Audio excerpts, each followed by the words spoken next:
안녕하십니까. 쇼킹부동산입니다. 국민의힘 대선 후보가 상당한 우여곡절 끝에 확정이 됐습니다. 자, 오늘은 김문수 후보의 부동산 관련 공약을 총정리하는 시간을 갖도록 하겠습니다. 21대 대통령 선거가 본격적으로 시작됐습니다. 자, 6월 3일날 이제 장미 대선이라고 불리고 있죠. 후보자 등록 기간이 끝나고 5월 12일부터 6월 3일까지 선거 기간이 시작이 됩니다. 대선 부동산 공약은 시장 참여자한테 굉장히 중요합니다. 왜냐? 세금이나 주택 공급 그리고 지하철 정책 등은 모두 다 정치적 큰 이벤트가 있을 때 변화가 생기는데 아무래도 총선이나 지방선거보다는 대선에서 더 많은 변화가 나타날 가능성이 있다는 겁니다. 그래서 여러분들이 꼼꼼하게 체크를 하셔야 돼요. 첫 번째, 김문수 후보의 부동산 세금 관련 공약 살펴보겠습니다. 크게 두 가지가 발표됐어요. 첫 번째는 종합부동산세 개편, 두 번째는 양도소득세 중과 폐지. 자, 그런데 요즘 종합부동산세 관련해서 이야기 많이 못 들어보셨죠? 왜냐면은 문재인 정부 때 굉장히 강화됐다가 윤석열 정부에서 크게 완화가 됐기 때문입니다. 임기 초에 양당 합의를 통해서 종합부동산세가 개편이 됐는데 먼저 기본공제가 6억에서 9억으로 확대됐고요. 1세대 1주택 공제도 9억에서 12억으로 늘어났습니다. 또한 종합부동산세의 꽃이라고 불렸던 중과제도도요. 2주택 이하자한테는 미적용하고 3주택 이상자도 일정 요건을 갖추지 않으면 적용하지 않다 보니까 사실상 종이 호랑이로 바뀌었다는 평가를 받고 있어요. 근데 김문수 후보는 이 종합부동산세 개편을 통해서 여기서 더 완화한다고 발표를 했습니다. 두 번째, 양도소득세 중과 폐지도 좀 살펴보실 필요가 있어요. 자, 이 양도소득세 중과 폐지가 뭐냐?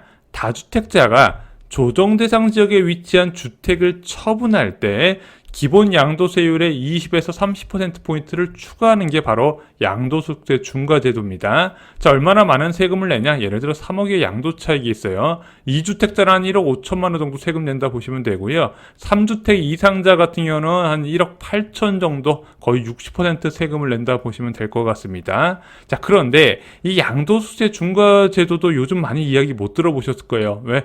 윤석열 정부에서 사실상 흐지부졌기 때문이죠. 왜냐면은 강남 상구와 용산구 외의 규제 지역을 전부 다 해제를 했습니다. 그래서 이 지역 이제 비규제 지역 같은 경우는 이제 양도소득세 중과 제도 대상이 아니에요. 그리고 강남 상구와 용산구의 주택을 처분할 때 다주택자 하더라도 현재는 중과 대상에 적용받지 않습니다. 왜? 중과 제도가 유예가 됐기 때문에 그래요. 그래서 현재 2025년 5월까지 이것은 유예가 된 상태입니다. 김문수 후보는 이렇게 유예를 시키지 않고 아예 폐지를 하겠다 이런 식으로 지금 발표한 상태로 보시면 될 것 같습니다.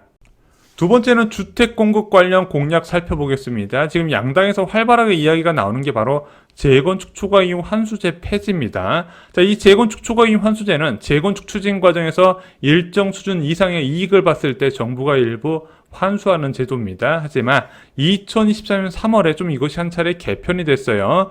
분담금 면세 기준이 3천만 원에서 8천만 원 올라갔고요. 부담금 산정 기준도 추진위 구성에서 조합 설립으로 바뀌게 됩니다. 여기에 장기 보유자 감경 혜택 같은 것도 추가가 되면서 지금은 이것 때문에 재건축 못할 정도는 아니다 이런 얘기가 나오는데 여기서 한 차례 더 완화될 가능성이 나오고 있습니다. 왜냐면 이제 재건축이란 게 예전에는 용적률이 낮은 상태에서 용적률 높은 아파트로 바꾸면서 사업성이 좋았거든요. 근데 지금은 그런 식으로 사업성이 좋지 않고 오히려 올라간 공사비에 계속 갈등이 나타나다 보니까 제도 상황에서 약간 걸림돌을 걷어줘야 되지 않을까 이게 양당에서 좀 이야기가 나오고 있는 부분이고 김문수 후보는 아예 환수제 폐지를 이야기를 하고 있습니다. 두 번째는 정비사업 활성화입니다. 재개발 재건축 시 용적률과 건폐율 상향 조정, 그리고 국민주택 규모 및 주택건설 비율 조정, 기반시설 설치비 부담 완화와 기초자치단체로의 재건축 재개발 권한 이양 등 이야기가 나온 상태입니다. 청년층을 위한 주택 공급 확대 방안도 나왔습니다. 먼저 대학가 반값 월세존을 만들겠대요. 그래서 수도권 주요 대학 인근 원룸촌을 반값 월세존으로 지정해서 그 지역은 용적률과 건폐율을 완화시켜주고 사업 시행자가 월세를 저렴하게 공급하는 방안을 추진을 한다고 합니다. 두 번째, 1인용 아파트 오피스텔을 확대한다고 합니다. 솔직히 이게 지금 굉장히 부족하긴 해요. 1인 가구 주택 공공주택을 10% 이상 건설 후 특별 공급과 이제 특별 공급한다는 내용이고, 오피스텔을 주택수에서 제외한다고 합니다. 그리고 오피스텔 장기 임대자한테 양도세 부담을 완화한다고 해요. 솔직히 이 1인 오피스텔이 계속 공급이 부족하다는 부분 강조를 드렸었는데, 가장 중요한 이유, 이제 얘가 똑같이 아파트처럼 주택이 포함되다 보니까 수요 자체가 없고, 그에 따라서 공급도 없더라. 그래서 오래된 오피스텔이 계속 월세가 올라가는 현상이 있다 말씀을 드렸습니다. 마지막으로 세대 공존형 주택을 보급한다고 합니다. 공공택지의 25%는 부부 세대와 양가 부모 세대를 위한 생활 분리형 세대 공존형 주택을 공급을 한다고 합니다. 그래서 지금 이재명 후보는 주택 공급 확대 방안을 4기 신도시 카드를 꺼내들었고, 김문수 후보는요, 물리적으로 공급을 늘린다기보다는 이런 식으로 이제 청년이나 아니면 세대 공존형 같은 주택을 늘린다는 방안을 발표한 상태입니다.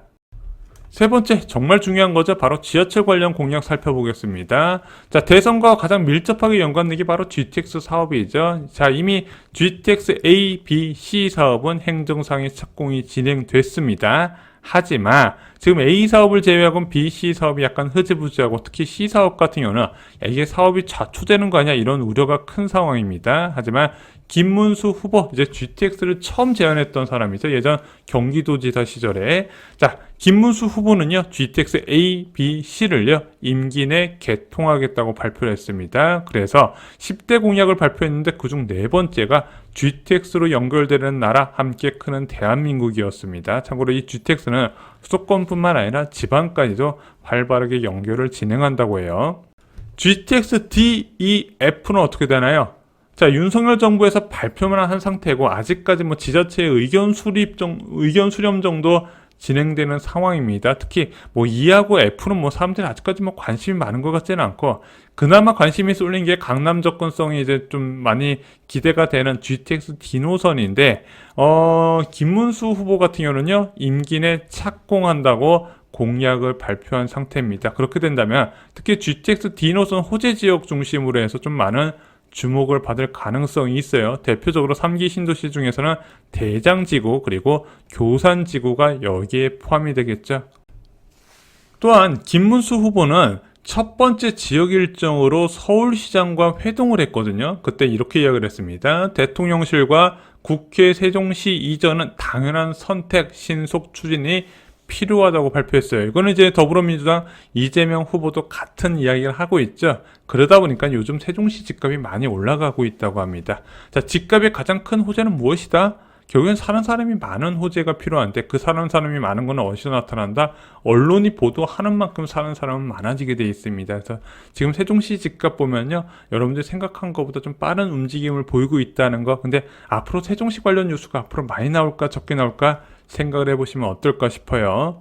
현재까지 나온 김문수 후보의 부동산 공약 관련된 내용은 다 정리를 드렸습니다. 자, 더불어민주당 이재명 후보의 공약이 궁금하다면요, 저희가 4월 29일 날 이재명 부동산 공약 보면 놀란다 영상에서 자세히 정리를 드렸습니다.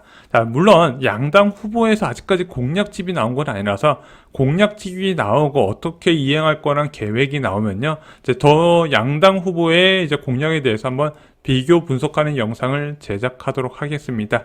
오늘 준비한 소식은 여기까지입니다. 감사합니다.